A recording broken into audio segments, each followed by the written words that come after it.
Alright, this is my 2002 second gen here. I did the overhead display. X-band, K-band. But it's all, you just got wires that come across top of your headliner. It's got the pigtail here for your auto dimming rear view mirror, and then they come down your pillar. And one plugs into the back side of this panel. There's a little brown plug, right? I think it's behind this relay. It comes in from the back side. You have to pull your bottom panel off. And there's a brown plug. And up under here, right next to this block, right up in here, these three wires, this plug right here is for your CAN bus connector to your motor. And that is for your trip part of your computer. And then all I had to do was I had to hack this out of an old pickup parts junker. So I had wires cut up there. I got a mess of harnesses made to make this work for me, because I didn't know when I was pulling it what all I needed, so I had to go back, make a couple trips back for other wires and stuff. So mine's been spliced and cut. If you do it right, now that I've done it, I can do it right and just get the whole harness and switch out the entire harness. But the pickup tearing down from the factory, it's easy to run wires. With all put together, it's hard to run these wires. So I cut the plug off. The plug's in the back of the panel, and the plug down there, you can see I had them spliced together. I cut it and I fed it through, and I fed it down the pillar, and then obviously that big ass plug, it's about an inch square, ain't fitting through in this little opening here, even with the dash pulled out. Well, I guess I didn't have the dash pulled out. If you wanted to pull the dash out, you could probably get it, but I didn't want to go that much work, so I just cut the connector off and fed it down inside there, and came down in. All these wires right here are all for that harness. I just fed them down through, and I don't know if you can see, they go back in, they come back around into here.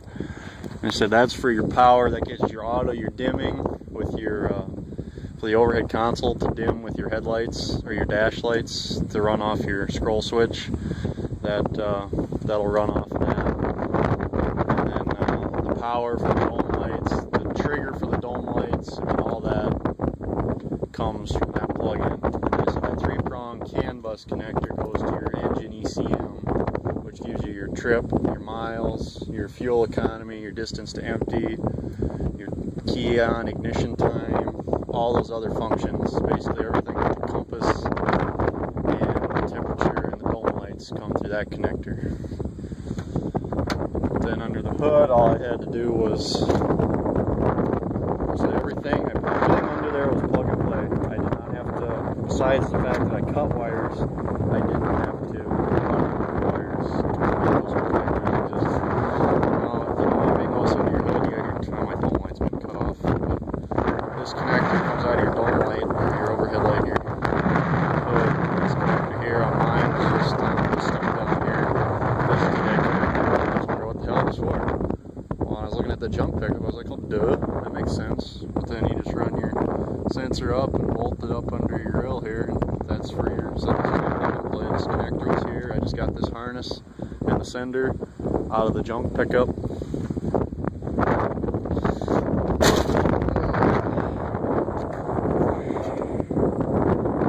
Plug and play. You just have to read through your owner's manual. When I got mine, my compass read K-band, shit, laser,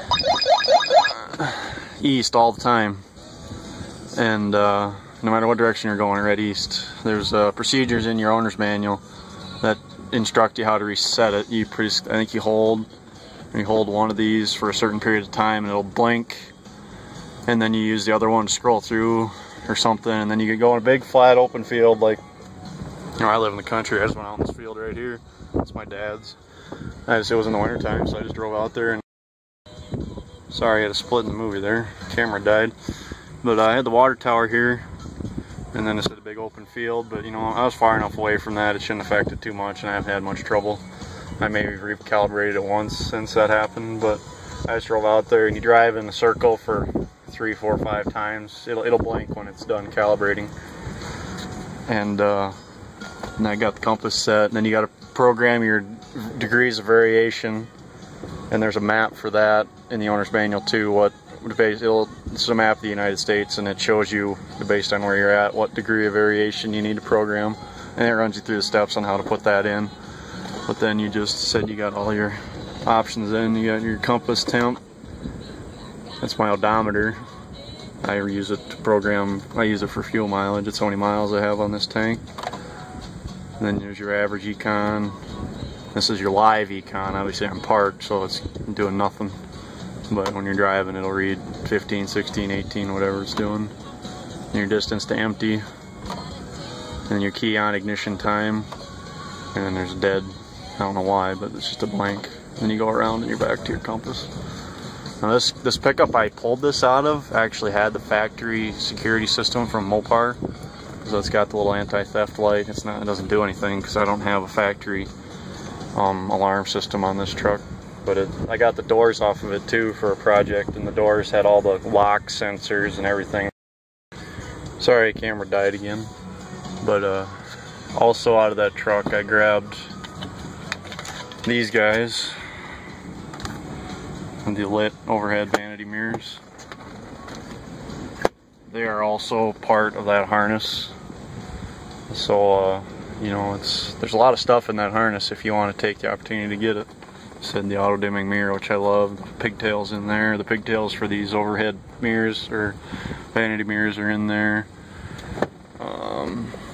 I also grabbed the heated seats, grabbed the switches. They all had to be wired in, and obviously there was no existing connectors for that. But power heated, dual power heated leather seats, man. It's awesome shit. And they were good shape too. The back seat was almost new. Passenger seat's pretty good. Driver seat's starting to get a tear in it. A little weather cracked, but I don't expect much out of 15-year-old leather seats. But that's basically how it was to put that all in. It sounds like a lot, but it really is not too bad at all. Depending on how you do it, you can order the pins for the connectors direct from Dodge. They're like $1.50 for a box of 300. If you want to redo all the wiring, put new pins and everything, I just pulled the old pins out and soldered on the wires to those existing pins and pulled them back into the connector and just reused it. I mean, there was nothing to it. But if you want to redo it all properly and get the right connectors and put it all back together the way it should be, so that the parts are all available. Just if you want to say you'd spend $4 max to get all the connectors and pins to do it right. But I didn't have any problem just soldering everything back together and doing it that way. That's about all there was to it.